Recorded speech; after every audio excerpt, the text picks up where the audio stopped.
Today we have a 2008 Ford Edge car stereo here in the shop. Everything works fine, the display is out.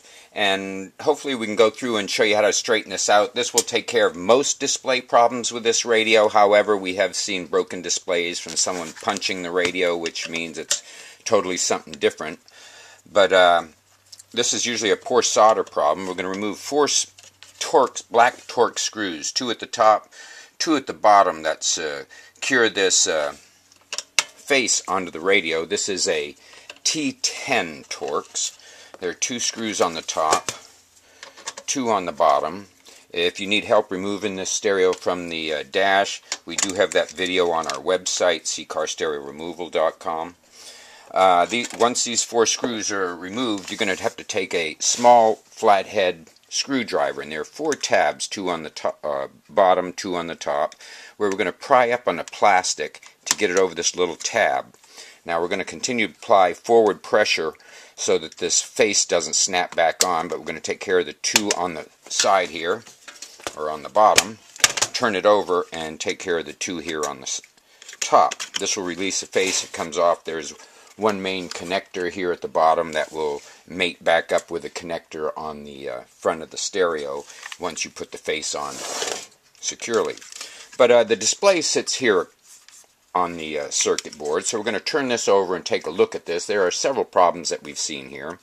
One can be the display has poor solder. Usually it's one of the 2 little ends here or the 2 ends here, but sometimes it's good to touch up the whole row.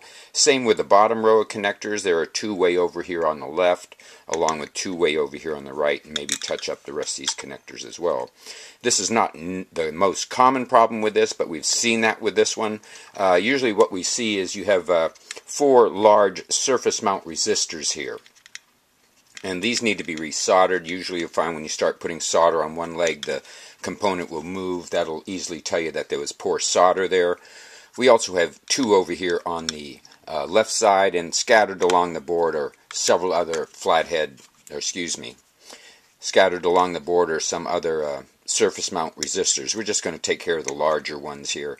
Normally we see the problem with either one of these 4 or these 2. Sometimes we've seen all 4 bad. We've had these come in the shop with the resistors missing and so on. But we're going to touch up all these resistors. This is going to just take the soldering iron and a little bit of solder. Start with the crystal, the display crystal itself, and work our way across, take care of all these connections. Now once we've taken care of all the connections across the display, we're going to come back and touch up these surface mount resistors and add a little bit of solder to the sides of these. We're going to see if we can get one of these to move, and this would definitely tell us that this was the problem. Now we have the main 4 over on the other side here. Let me see, this one should move. It looks bad. Nope, that one's not going to move. Let's see if this one moves. Nope, they're going to stay in place today. So we're going to take care of all these surface mount resistors. Just a little solder flow on them helps them to get them reconnected.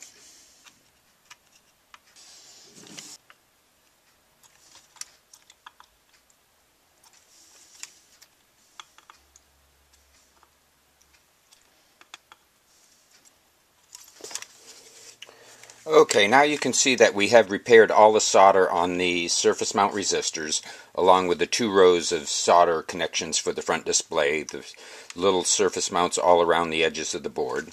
And now we're going to attempt to see if this works. We're going to take the front of the radio and the face, line them CD to the top, and watch those tabs we had to pry up along the top and bottom.